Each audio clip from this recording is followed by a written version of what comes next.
Bem, na realidade, a minha área de atuação não é exatamente geofísica, né? Então eu vou contar para vocês aquilo que eu aprendi de geofísica para estudar materiais a altas pressões. Então, essencialmente, o que eu faço é simulações computacionais, e uma das possibilidades de aplicar essas técnicas computacionais é em materiais com interesse em geofísica. Então, eu fui contratado no ano 2001 na Escola Politécnica, faço simulações na área de nanomateriais e dispositivos, e no ano de 2006 eu falei assim, bom, eu quero aprender alguma coisa diferente, né? Então a gente, como cientista, a gente fica buscando aprender coisas novas, e apareceu a oportunidade de eu passar um ano na Universidade de Minnesota com a professora Renata Wenskovic, que também é filha aqui da casa, né? Ela fez graduação e mestrado aqui no IFUSP e ascendeu na carreira e é professora titular lá na Universidade de Minnesota. Então eu aprendi algumas coisas sobre geofísica que me permitiram então ter esse conhecimento básico para me permitir estudar materiais desse interesse. Então, essencialmente, o que eu vou cobrir hoje na minha apresentação é um pouco de história, né, da geofísica, né? A gente sempre gosta se interessa, né, de onde surgiu essa curiosidade humana, né, por entender a natureza, né? Aí, depois disso, dentro desse contexto histórico, as propriedades da Terra, né, as perguntas importantes que a gente faz sobre a Terra, aquilo que se aprendeu nesses anos sobre a Terra. O principal tema de interesse da geofísica, pelo menos no que concerne a parte composicional de como os materiais que estão a profundidades da Terra, que é o manto terrestre, né? E onde se contextualiza em todo esse universo da geofísica, né, os meus estudos na área do manto terrestre. Então, primeira coisa, pensar na Terra. Então, se a gente pensar, né, o homem da antiguidade tinha dois lados para enxergar. Ele podia enxergar para cima ou podia enxergar para baixo, né? Então, a gente geralmente fica deslumbrado com o interesse humano pela astronomia, pelo movimento dos astros, mas também, né, no que concerne ao que vinha para baixo, né, ou a gente pode dizer que o homem da antiguidade tinha uma conexão bastante, por exemplo, assim, mística com a parte do nosso subsolo, né? Então, associado a divindades, e os vulcões tinham relações da divindade. Agora, o que é interessante é que, apesar de a gente pisar na Terra aqui há milhões de anos, né, talvez a gente saiba mais sobre os astros do que a própria Terra. Se a gente pensar que a Terra tem um raio da ordem de 6.000 quilômetros, e hoje uma sonda mais profunda que conseguiu chegar é de 12 a 15 quilômetros de profundidade. Então, a gente conseguiu acessar, sob o ponto de vista experimental, diretamente a uma profundidade de menos de 0,2% da nossa Terra. Então, claro que o que se sabe sobre a Terra é de medidas indiretas, seja pelo fato de se estudar o que sai dos vulcões, por exemplo, ou se estudar, por exemplo, através de ondas sísmicas, como a gente vai discutir ainda hoje. Então, no fundo, o que a gente sabe da Terra pode ser que seja menos do que a gente sabe sobre os astros, né? Então é surpreendente isso. E também vale, às vezes, se a gente perguntar sobre os oceanos. Às vezes o que a gente sabe sobre os oceanos, embora a gente fale, a gente vai para a praia, a gente nada, a gente etc., mas o que a gente sabe sobre as profundezas dos oceanos também é um conhecimento ainda bastante restrito. Bom, então, pensando na Terra, que é o lugar onde a gente vive, quais são as indagações humanas, né, as grandes questões da humanidade, né, sobre a Terra?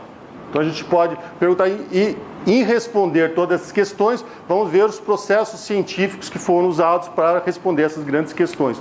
Então, seria natural perguntar quais são as dimensões da Terra, qual a sua idade, do que ela é feita, né, quais são os materiais que compõem a Terra, de onde ela veio, como ela evoluiu, qual a origem do seu magnetismo. Então, boa parte dessas perguntas, no decorrer, né, da civilização e da história, muitas das perguntas foram endereçadas, e grande parte dessas perguntas se tem uma resposta, mesmo que parcial, ou uma compreensão sobre diversos fenômenos que permitem se ter uma ideia dessas grandes indagações humanas. Então vamos pensar primeiro na primeira questão: quais são as dimensões da Terra? aí eu remonto a Eratóstenes, né, que era o diretor da Biblioteca de Alexandria, mais ou menos 240, 250 a.C., e ele, como diretor da Biblioteca de Alexandria, ele era simplesmente o diretor da capital do conhecimento do homem naquela época. Então ele tinha acesso a uma grande quantidade de informação sobre a Terra e, surpreendentemente, naquela época, ele vislumbrou que a Terra seria uma esfera. Não sei se isso foi uma suposição dele ou isso já era permeado nas discussões filosóficas da época. E a pergunta que ele fez foi qual seria, se ela fosse esférica, qual seria, né, o raio da Terra ou qual que seria a circunferência da Terra.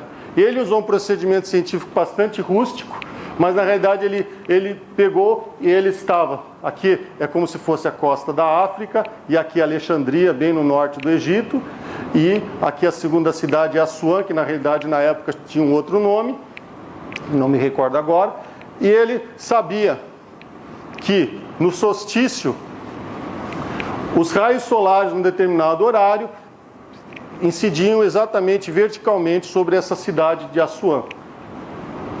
Bem, essa cidade fica exatamente, então, em cima, né, do Trópico de Câncer. Então, se ele sabia isso, então, no mesmo momento, ele mediu, digamos assim, fez duas medidas em dois solstícios diferentes, mediu qual seria o ângulo de incidência desses raios solares na cidade de Alexandria. E a diferença desses ângulos, ele calculou como 7 graus e 12 minutos, que era 1 sobre 50 avos de toda a circunferência da Terra. Ele estimou que a distância entre Alexandria e Assuã era da ordem de 800 quilômetros, e essa estimativa foi baseada no tempo que levava de camelo para ir de uma cidade a outra. Bom, estimando de 800 quilômetros, sabendo que era 1 sobre 50 avos, ele conseguiu estimar a circunferência da Terra como da ordem de 46 mil quilômetros. E veja a precisão dessa medida, né? O valor real assumido agora, que a Terra tem 6.370 quilômetros, o valor real dessa medida da circunferência da Terra seria da ordem de 40 mil quilômetros, ou seja, ele fez um erro da ordem de 20%, certo? Só que ele teve muita sorte nessa medida, porque na verdade essa medida é prejudicada porque se essas cidades estivessem em meridianos muito diferentes. Na verdade, por sorte, eles estavam razoavelmente no mesmo meridiano, de tal forma que existia uma certa precisão nessa medida. E, claro que a estimativa da distância entre as duas cidades, pelo tempo que levava para andar de camelo, era uma estimativa extremamente grosseira, mas mesmo assim, veja que a beleza da ciência e da curiosidade humana de fazer um erro da ordem somente de 20%. Bom, segundo ponto da antiguidade sobre a geofísica, eu chamaria a atenção para o Plínio, chamado o Velho. Na realidade, nós chamamos Plínio Velho porque existe o Plínio Novo, que é o sobrinho do Plínio Velho. E o Plínio, ele era um universalista, ele era general do Império Romano, ele era um cientista, ele era um filósofo, e ele viveu de 23 a 79 depois de Cristo, e ele escreveu o que a gente chama de a primeira enciclopédia mundial, Historia Naturalis, onde ele descrevia todas as observações que ele fazia nas suas viagens. E ele foi o primeiro a começar a fazer associações entre eventos geológicos. Ele fez a associação de que erupções vulcânicas são precedidas por terremotos. E no evento da erupção do Vesúvio, na realidade, que ocorreu em 79 depois de Cristo, na verdade, nos 20 anos que precederam essa grande erupção de 79, houve diversos terremotos de grande intensidade naquela região, e ele, como um observador, fazia essas associações. E não existe nenhuma coincidência, na realidade, do ano que ele morreu para o ano da erupção do Vesúvio, porque, na realidade, ele morreu, né, como consequência da erupção do Vesúvio. Na verdade, ele estava do outro lado da Baía de Nápoles, ele foi chamado para salvar um amigo de barco e, ao atravessar a baía, ele acabou morrendo, né? Não se sabe exatamente qual a razão, se foi por causa dos gases ou se foi por alguma lava, alguma coisa adicional. Mas o fato é que ele morreu como consequência da erupção do Vesúvio. Ele também fez importantes contribuições no estudo dos minerais e dos metais de uso prático. Não esqueçam que ele era um general do exército, e o conhecimento e o domínio dos metais era fundamental, né, para o domínio militar. E certamente o Império Romano se baseava num controle militar das outras províncias. E essa História Naturalis, na realidade, era uma compilação que é considerada a primeira enciclopédia da história. Hoje, quando a gente fala em enciclopédia, a gente se baseia na ideia dessa História Naturalis, e ela foi publicada pelo seu sobrinho, que na realidade não cruzou a Baía de Nápoles, né? Então ele durou um pouquinho mais do que o tio dele, e ele acabou publicando o trabalho do Plínio, do tio dele. Bom, então, mais ou menos já cobrimos duas questões da curiosidade. Primeiro, qual o tamanho da Terra. Segundo, as associações entre eventos geofísicos. E o terceiro ponto é qual a idade da Terra. Bom, a gente tem que pensar, né, na antiguidade, que o homem estava baseado essencialmente na sua percepção de dados históricos que ele tinha de registros e dados bíblicos. Então, na percepção humana, contagem do tempo sempre era da ordem de centenas a milhares de anos no máximo. Então, se manteve por muito tempo, ao responder a essa pergunta, qual seria a idade da Terra, que a idade da Terra seria de alguns milhares de anos. Até, na realidade, na Idade Moderna, né, que esse arcebispo da Irlanda, James Ussher, em 1664, disse que a Terra, naquele ano, né, estimou que a Terra tinha 5.000 anos de vida, e baseou em dados bíblicos, né? Então ele foi contando a sequência de dados bíblicos e até conseguiu ter precisão em dizer que dia que a Terra foi criada, em menos 4.000 antes de Cristo, mais ou menos. Então feito isso, veja que o primeiro percepção de alguns milhares de anos. Aí a gente pode dizer que 100 anos depois, a gente muda de uma conceituação de milhares de anos para milhões de anos. E foi feito pelo James Hutton, que é considerado o pai da geologia moderna, em 1760, que ele, analisando os minerais, ele chegou à conclusão que tratar a idade dessas rochas como milhares de anos era inconsistente com os processos que ele observava. Então ele colocou pela primeira vez na história da humanidade que a Terra tinha que ter alguns milhões de anos. Bom, então a gente já progrediu em 100 anos de conceituar de milhares de anos para milhões de anos, até que em 1862 o Lord Kelvin, né, William Thomson, fez um modelo de que a Terra era um sistema líquido que estava constantemente perdendo calor, e baseado nisso ele estimou que a idade da Terra era entre 40 e 100 milhões de anos. E diversos outros cientistas do século XIX sempre colocaram a idade da Terra, agora não em alguns milhões, mas em dezenas a centenas de milhões de anos.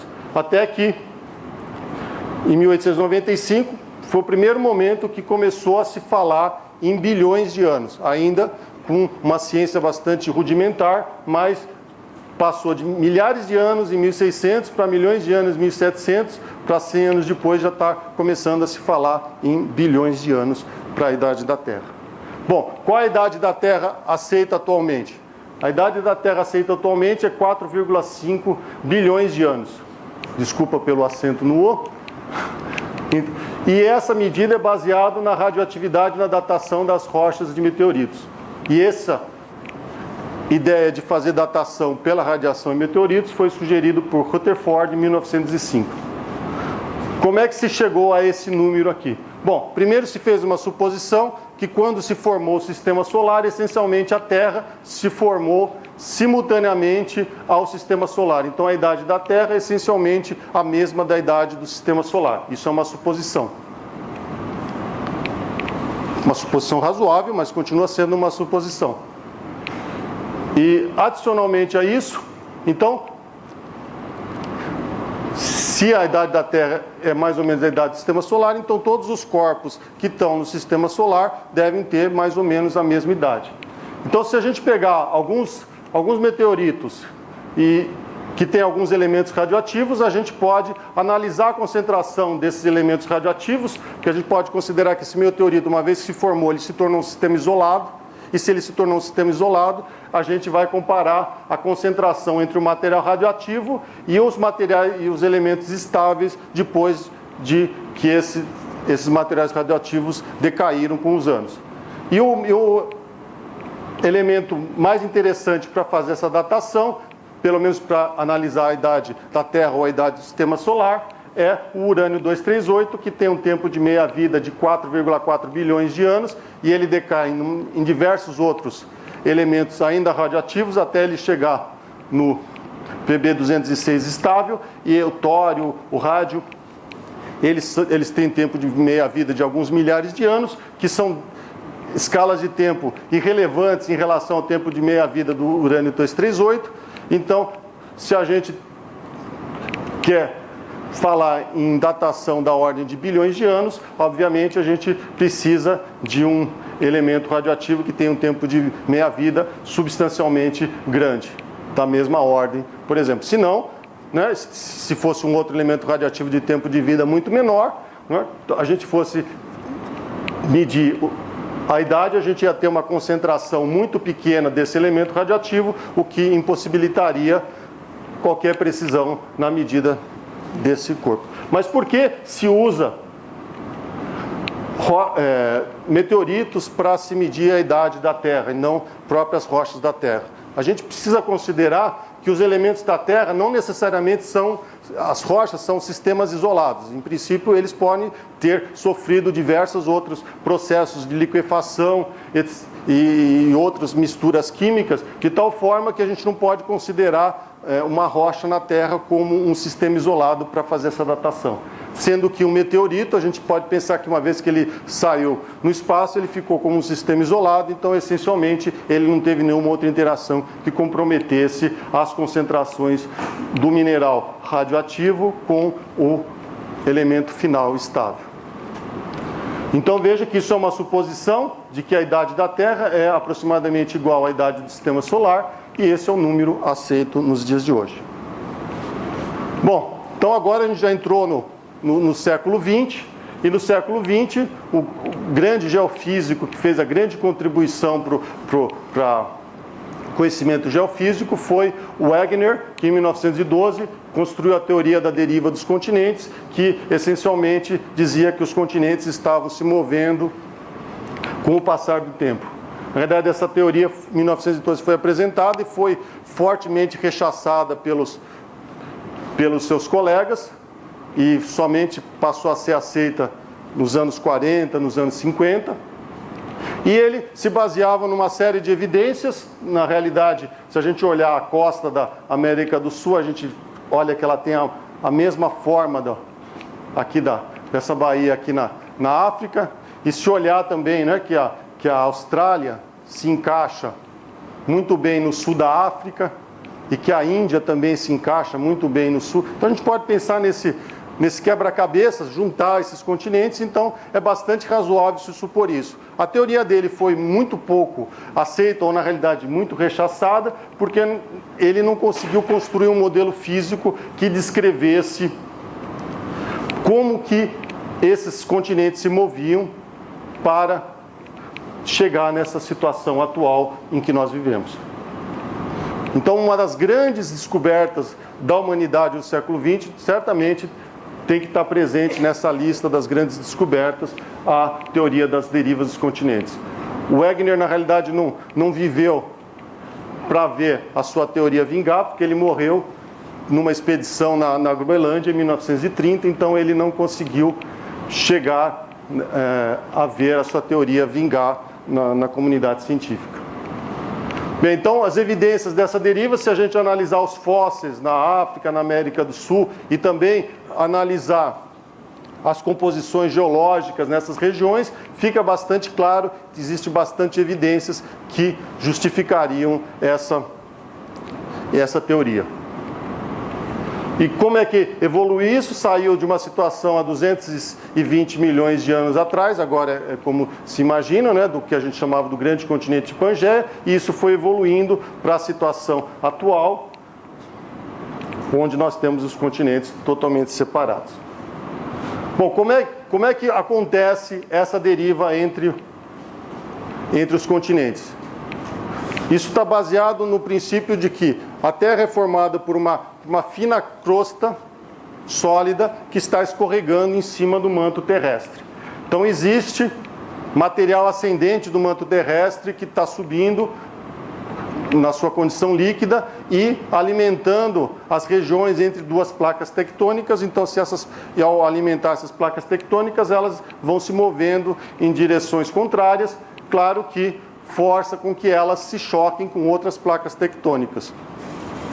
E ao se chocarem com outras placas tectônicas, elas acabam às vezes escorregando por baixo das outras placas tectônicas, e isso cria um ciclo, né, de material ascendente, na realidade um material ascendente quente, que funciona como se fosse o princípio que a gente tem material quente de densidade menor sobe, material frio de densidade maior desce. Funciona do mesmo jeito, né? Então esse material quente sobe e aqui o material frio da outra limite da placa tectônica acaba escorregando sobre uma placa tectônica e acaba realimentando lá o manto inferior.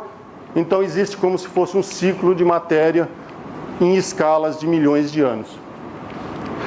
Isso daqui então já força a uma mistura química constante do material que nós temos aqui no topo da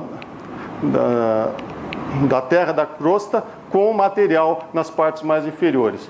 E quais são as 4 possibilidades dessas placas estarem se chocando? A primeira situação é você tendo material quente subindo e essas placas se separando. A segunda situação é se elas estiverem se chocando, mas não tem uma placa escorregando sobre a outra. E isso é o que acaba formando as grandes cordilheiras. E um caso mais conhecido, a cordilheira dos Andes, por exemplo. Ou a cordilheira do Himalaia, em que você tem 2 placas se chocando, mas não tem uma placa escorregando, a matéria tem que ir para algum lugar. Se ela não vai para baixo, certamente ela só pode ir para cima, e por isso que acabam se formando essas cadeias montanhosas muito altas. A terceira situação é uma placa acaba escorregando sobre a outra, e quando ela acaba escorregando, é essa situação que você acaba tendo matéria descendente fria. E o fato de ter esse atrito entre as 2 placas tectônicas acaba criando algumas regiões quentes, e essas regiões quentes acabam liquefazendo, e é o que acaba gerando os vulcões conhecidos nas proximidades das placas tectônicas. E a quarta situação é quando 2 placas estão escorregando uma em relação à outra. A falha de San Andrés, ali na Califórnia, é um exemplo mais conhecido de uma placa escorregando em relação à outra. Bem, então aqui está o movimento de todas as placas na Terra. A gente tem aqui, a gente ouviu um monte de terremotos que aconteceram nos últimos anos, né? O terremoto que teve no Chile, que é dessa placa Nazca se chocando com a placa da América do Sul. E o que acaba acontecendo num terremoto é que uma placa ela acaba enroscando por atrito em relação a outra placa, até o momento que vai acumulando energia, até o momento que essa energia acumulada ela acaba não sustentando mais, como se fosse aquele experimento que se faz em Física 1, né, de atrito estático, e ela acaba escorregando, e quando ela escorrega de forma abrupta, causa um terremoto. Então nós temos aqui a placa pacífica escorregando em relação à placa norte-americana, passando aqui pela região da Califórnia, onde nós temos a falha de San Andrés. Nós temos aqui a placa indo-australiana se chocando com a placa eurasiana, aqui, que é a Índia, né, que é a principal parte fora do oceano, que está se chocando com o continente asiático. E como essa aqui é um choque que não está tendo um escorregamento de uma placa embaixo da outra, acaba formando uma cordilheira no limite dessas 2 placas.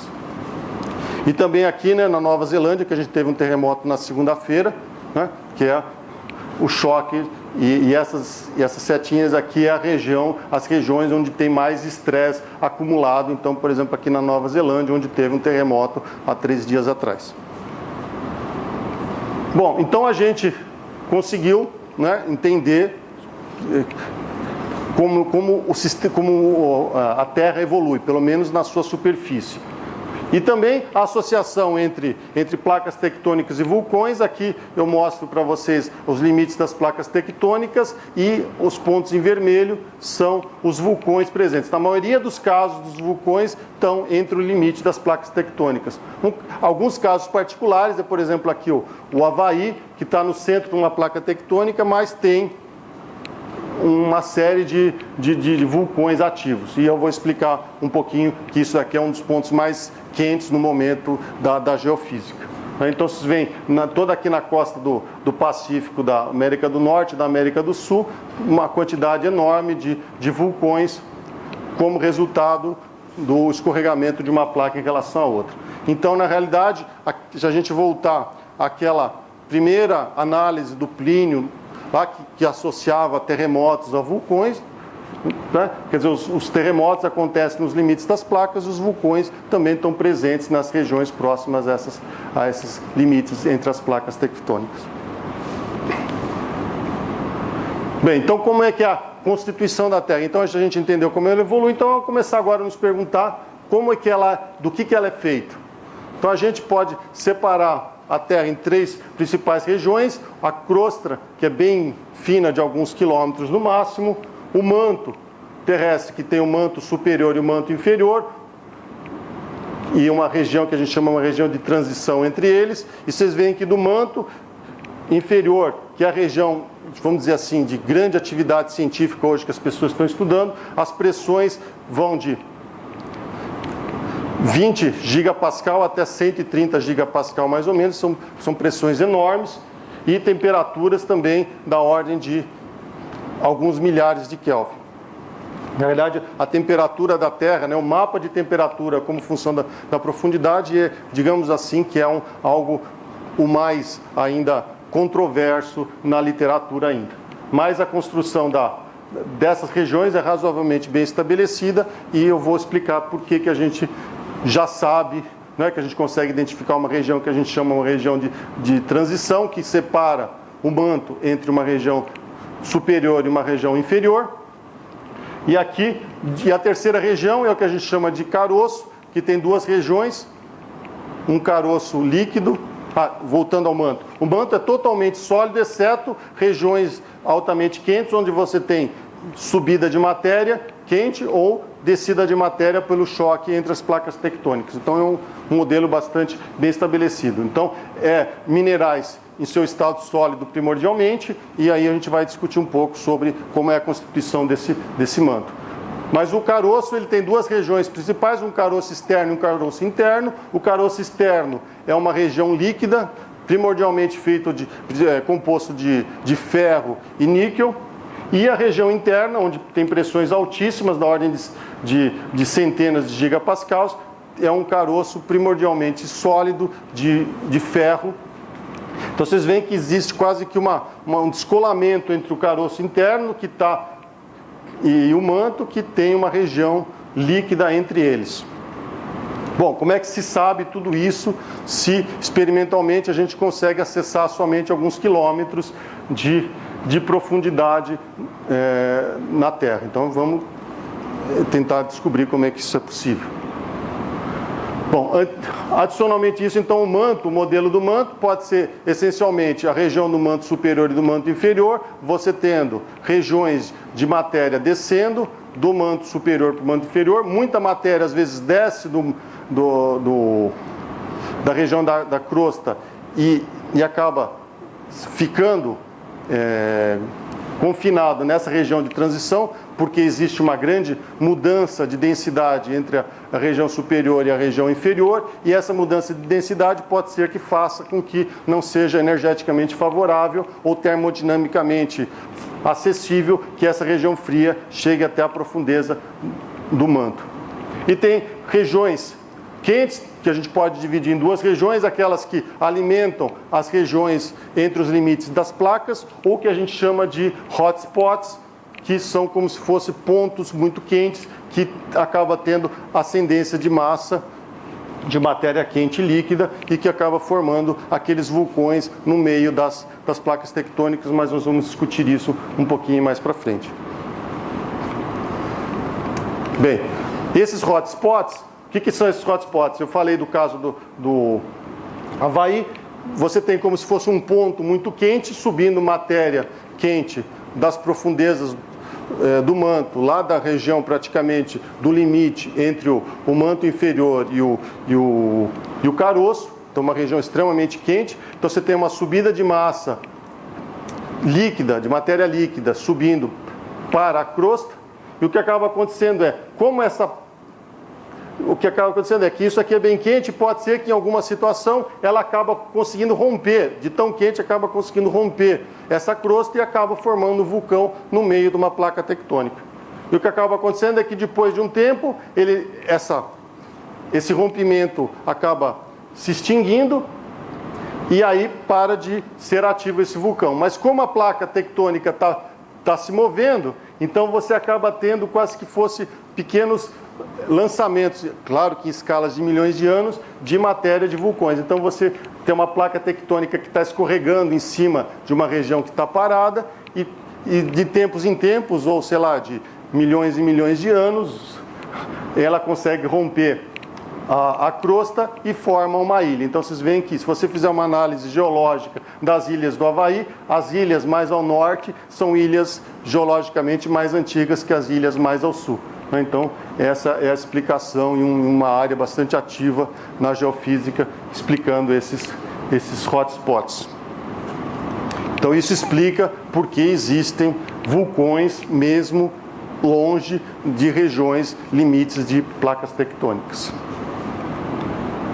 Bom, já se tem um certo conhecimento sobre os minerais terrestres e mais à frente na apresentação eu vou mostrar para vocês como é que a gente acaba conseguindo ter esse conhecimento. Então a gente pode pegar essa linha aqui, me diz qual que é a variação da densidade com a profundidade da matéria do manto terrestre.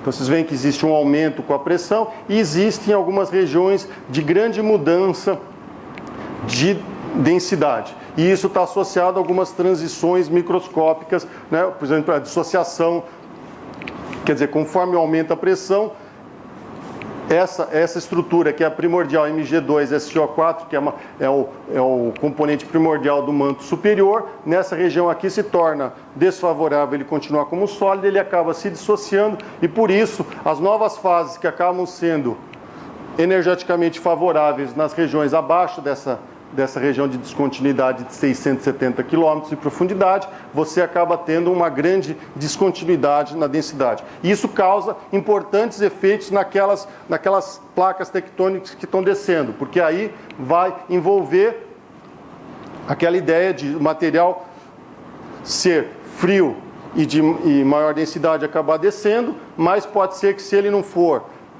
denso o suficiente, pode ser que ele fique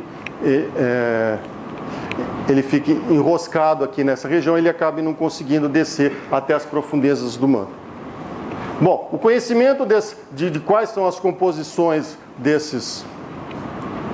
com essas profundidades está associado primeiro ao estudo do que é expelido pelos vulcões, mas também por ondas sísmicas. Então, sob o ponto de vista do geofísico, um terremoto é um experimento. Né? Então, quer dizer, não que o geofísico fique feliz que tem um terremoto, ele causa grandes perdas humanas, perdas materiais, mas essencialmente esse é o experimento que ele tem acessibilidade para imaginar o que tem na Terra, quais é a composição. Então ele quando tem um determinado evento sísmico, toda a Terra tem um monte de estações medindo a atividade sísmica e ele consegue imaginar do que é feito essas regiões, tanto o manto como o caroço e como o caroço interno. Então vamos ver como é que ele consegue associar isso. Então, essencialmente, sob o ponto de vista do geofísico, quando acontece um terremoto, é uma quantidade de dados enorme a ser analisado. Então, nos anos que se sucedem a um terremoto, ele acaba tendo uma série de artigos publicados discutindo os resultados desse evento sísmico. Bom, então, o que ele vai fazer é olhar essas ondas mecânicas, como essas ondas mecânicas se propagam na matéria. Tem dois tipos, essencialmente, de ondas mecânicas, uma onda tipo P, que a gente chama, que são ondas de compressão, que essencialmente a onda associa a deformações na própria direção em que a onda está se movendo. E ondas tipo S, em que se a onda está se movendo aqui na horizontal, ela causa deformações perpendiculares a essa direção de propagação da onda. E ele consegue, medindo a velocidade dessa onda, porque ele vai lá numa outra estação, imaginar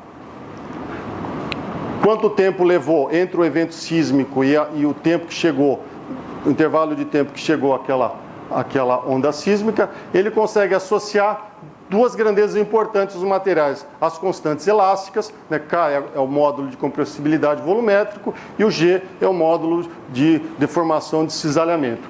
E ρ é a densidade desse material. Então, se ele tem uma ideia em laboratório de qual é as constantes elásticas desse material a uma determinada pressão e qual é a densidade, ele pode ver se a velocidade daquela onda sísmica é compatível com uma onda sísmica passando naquele determinado material que ele fez uma medida em laboratório.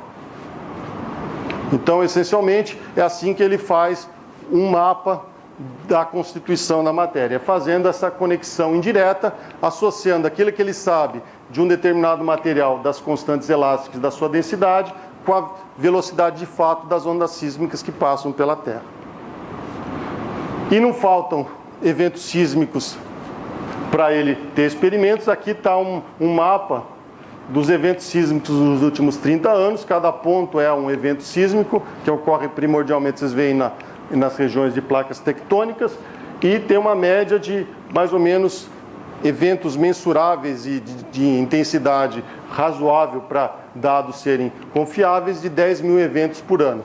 E tem uma série de sismógrafos no mundo, aproximadamente 1000 sismógrafos usados no mundo, que acabam medindo o tempo que leva entre esse evento e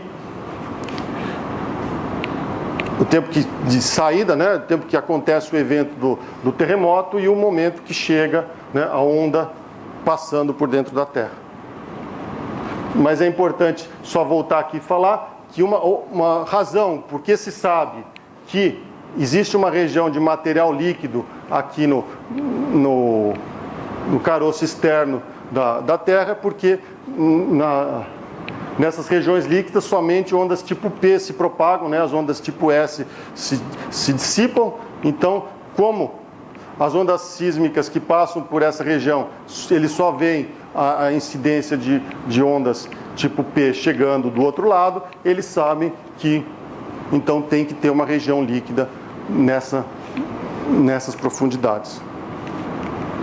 Bom, então existe, por exemplo, uma medida somente de um terremoto, um sismógrafo, não é o suficiente para você montar um mapa. Então existe, por exemplo, um Global Seismography Network, que é um sistema acoplado de 150 estações ligadas entre si, uma verdadeira rede, que a combinação de todos esses dados das ondas sísmicas medidas em todos esses sismógrafos espalhados pelo mundo permite que se construa um mapa da composição da Terra. Então, como é que são essas ondas? As ondas P, por exemplo, aqui nós temos um gráfico da velocidade das ondas sísmicas com a profundidade. Então, vocês veem que, por exemplo, a onda P anda muito mais rápido que a onda S. E quando ela chega aqui, por exemplo, aqui é o limite entre o manto inferior e o caroço exterior, vocês veem que a onda S não tem incidência, a onda P tem uma variação grande pelo fato daqui nós estávamos falando de um sólido, na realidade dois tipos de sólido, do ferro silicato perovskita e do óxido de magnésio, e aqui no caroço nós temos primordialmente, ele é feito de ferro, então existe uma mudança grande da velocidade de propagação por causa dessa mudança do material em que essa onda está passando. E as ondas P são muito mais rápidas que as ondas S, e essa diferença de velocidade, na realidade, é a informação usada para com os dados dos sismógrafos, para eles conseguirem identificar com bastante precisão o local onde foi o epicentro desse terremoto. Então, vocês veem que depois de 1 ou 2 dias de que tem um terremoto, eles falam, olha, aconteceu a 50 quilômetros de uma determinada cidade a uma determinada profundidade. Porque eles mediram, né, com esse network, né, essa rede de sensores, eles conseguiram medir todas as variações de tempo entre a chegada das ondas P e das ondas S, e triangulando todos esses dados, eles conseguem identificar com bastante precisão o epicentro desse terremoto.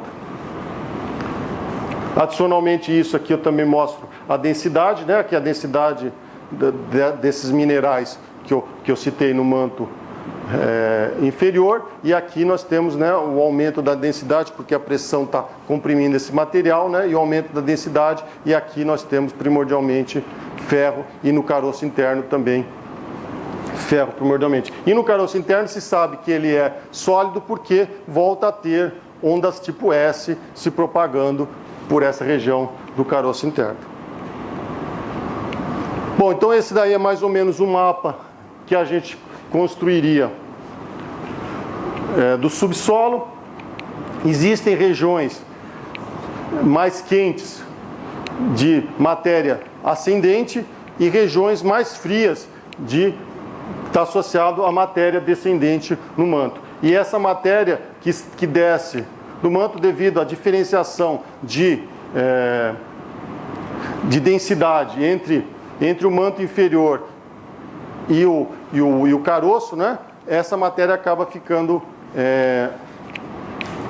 fixada nessa região inferior do manto, que é da ordem de 2.800 km de profundidade. Então vocês veem que as escalas de tempo para uma determinada placa tectônica chegada à superfície, ela tem que descer aproximadamente quase 3.000 km de profundidade, e veja que isso é uma matéria escorregando em relação a 2 sólidos. Então, as escalas de tempo que a gente falar, né, quando a gente fala de viscosidade de um sólido, a gente pensa na viscosidade de um líquido, que é bastante simples de pensar, mas isso aqui é um sólido escorregando em relação ao outro. Então, as escalas de tempo que esses eventos acontecem são de milhões de anos. Ok? Bom, então, compilando todas essas informações dos dados sísmicos, se consegue construir mais ou menos um mapa de como é o manto. Infelizmente, ele não é tão homogêneo como se gostaria, né? Então, quando se fala desse mapa aqui, a gente está falando da velocidade média da onda P, da velocidade média da onda S, mas na realidade existem diferenciações químicas e diferenciações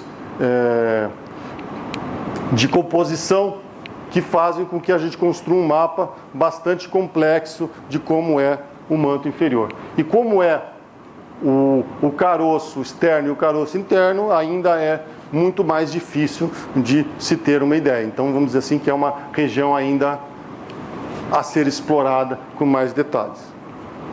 Então, com aquelas informações, você consegue construir um mapa, né, das velocidades, e ao ter o mapa das velocidades, essencialmente, você consegue identificar qual seria o material primordial que está naquelas regiões. Então aqui a gente tem as ondas tipo S, as ondas tipo P, como função da profundidade. E aqui o mapa mostra, você tem a velocidade média, que é aquela curva que eu mostrei naquele gráfico anterior, e tem algumas regiões, quando for azul, é que a velocidade é maior por alguns % em relação àquela velocidade média, ou em vermelho, que a velocidade de propagação dessa onda é alguns % menor do que aquela velocidade média. Então vocês veem que conforme vai mudando a profundidade, você consegue ver grandes variações de velocidade com a profundidade. Então você consegue construir essencialmente, né, uma tomografia do manto terrestre usando essa informação das ondas sísmicas.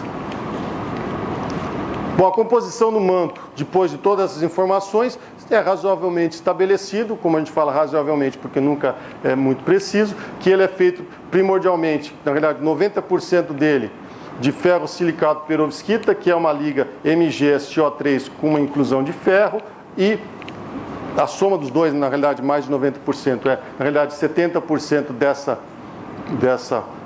desse material aqui, que é ferro silicado perovskita, e mais ou menos entre 15% e 20% desse ferro periclase, que é uma liga de MgO com uma inclusão de ferro. E esse X de ferro, hoje, um número razoável que é assumido é da ordem de 0,18, ou seja, de 18% de ferro na composição do manto inferior. Então, esses são os dois principais materiais que compõem o ferro. Bom, então se a gente sabe quais são os dois materiais que compõem o manto, então agora os teóricos entram em jogo, porque agora a gente pode estudar esses materiais com simulações computacionais e construir mapas para as propagações, para as constantes elásticas e para as velocidades de propagação dessas ondas sísmicas nesses dois materiais. Então, uma vez que a gente sabe qual é o material, e com as ferramentas computacionais que nós temos hoje de simulações atomísticas, nós conseguimos construir, né, modelos teóricos bastante sofisticados para esses materiais.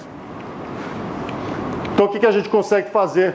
Calcular a velocidade. Então, como eu falei para vocês, existe uma associação direta entre, como eu mostrei lá nas transparências anteriores, uma associação direta entre a elasticidade do material e a densidade do material com as velocidades de propagação desse material. Então, isso aqui é uma liga de ferro silicato perovskita. Então, a gente supõe aquela concentração de ferro que os geofísicos nos dizem que é da ordem de 18%, e a gente coloca lá, então, substitui alguns átomos de magnésio por ferro, e a gente consegue construir, então, as constantes elásticas respectivas como função da pressão. E se a gente tem as constantes elásticas e a densidade, a gente consegue construir quais seriam as velocidades de propagação das ondas sísmicas P e tipo S como função da pressão. Existe uma relação quase que linear entre pressão e profundidade. Então, se a gente tem as constantes elásticas e as velocidades como função da pressão, a gente também tem quais seriam as velocidades como função da profundidade da Terra, e também, né, variando a temperatura, quais seriam os efeitos da temperatura nessas velocidades. Lembrando que conforme a gente vai cada vez mais fundo, as temperaturas estão cada vez mais altas, chegando a alguns milhares de graus Kelvin. Então, como a gente não sabe exatamente qual que é o mapa de temperaturas do manto, a gente constrói curvas para todas as temperaturas razoáveis para esse manto terrestre. Então, o que a gente faz nos cálculos? Bom, o que a gente faz essencialmente são simulações atomísticas computacionais, que a gente vai resolver uma equação de estrutura eletrônica, que é a mais famosa equação de Schrödinger. Na realidade, a gente resolve uma equação que a gente chama de Conchamp, mas isso é um detalhe metodológico. Os nossos cálculos é que a gente chama de cálculos ab initio, ou cálculos de primeiros princípios. Ou seja, são cálculos que a gente não usa nenhum parâmetro ajustado, então a descrição da fenomenologia a nível atômico é razoavelmente sofisticada e bem estabelecida. E o que a gente consegue tirar como resultados finais é energia total, estabilidade mecânica, as constantes elásticas, estrutura eletrônica, os estados de spin, transições, modos vibracionais, transporte, propriedades termodinâmicas. Então, todos esses resultados acabam saindo com razoável precisão dessas nossas simulações atomísticas. Então, como a gente faz isso? Então, a gente pega lá uma equação que a gente chama lá de Conchamp, que é essencialmente uma equação de mecânica quântica, a gente vai resolver a equação para a função de onda eletrônica. Então, dada uma configuração de átomos, uma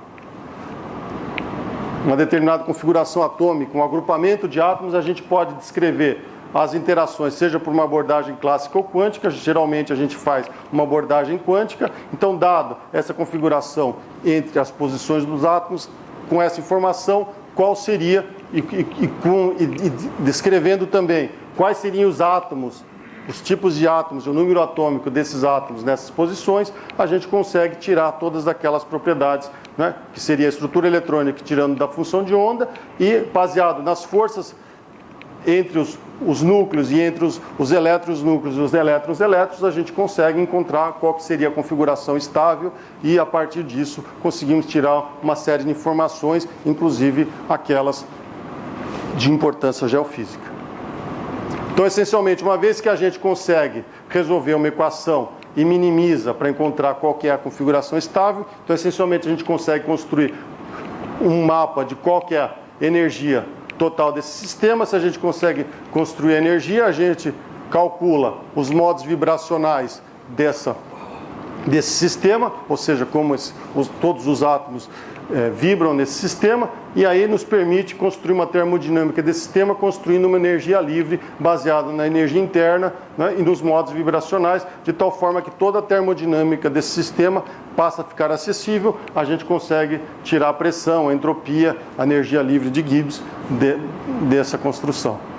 E aí, como é que a gente calcula as constantes elásticas, que é o princípio básico do teórico para conseguir comparar com os resultados experimentais dos minerais? A gente pega uma estrutura de equilíbrio, então, que está minimizada, a gente deforma esse material com uma determinada deformação e, baseado nessa deformação, nós conseguimos construir as constantes elásticas pensando na variação da energia livre como função dessas variações na deformação. Então a gente constrói um mapa com todas as constantes elásticas, e se a gente consegue construir todas as constantes elásticas, a gente também tem a densidade como função do volume, então a gente tem todas as informações necessárias para a gente conseguir fazer uma associação com os materiais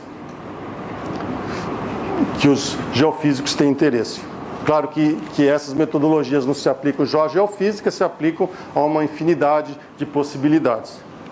Bom, então geofísica, imagino que uma hora é um tempo razoável, né? Então, geofísica, a gente pode dizer, para mim foi uma grande experiência de aprender algo diferente. A geofísica, ela engloba uma série de áreas da física, né? Como a gente falou, a física da matéria condensada, importante para a geofísica na cristalografia, fazer medidas de altas pressões, o magnetismo, envolve a física computacional, envolve a física nuclear, como eu falei lá na datação de rochas, envolve um pouco de termodinâmica, de físico-química, de fluidodinâmica, enfim, a geofísica é uma área interdisciplinar que engloba uma grande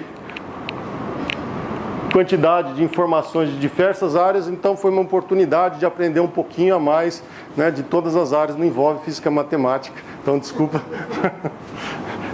Então, na realidade, nós temos 2 projetos em andamento no momento. Tem um projeto temático que eu sou coordenador, que foi aprovado em 2009, mas começou em 2010, e temos um projeto universal também, que eu sou coordenador do CNPq.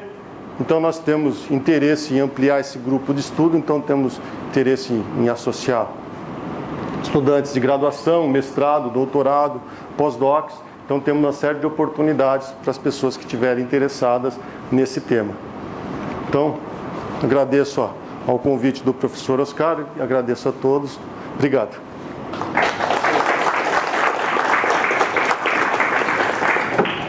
Era para ser 1 hora mesmo?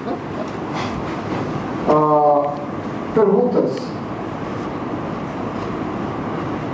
Não sejam tímidos.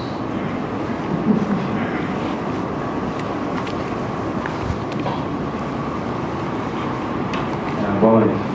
Oi. Você acha que hoje é possível você prever um terremoto, ou no futuro vai ser possível? Veja que vou te dar uma opinião de alguém que não é um geofísico fanático, tá? Nós temos que pensar que as escalas temporais dos eventos geológicos são milhões de anos. Então, uma boa previsão, como é que eles fazem para saber que um terremoto é iminente? Eles medem, como eles sabem que tem uma placa escorregando em relação à outra, você mede a pressão que essa placa está exercendo. Quanto maior for a pressão que uma placa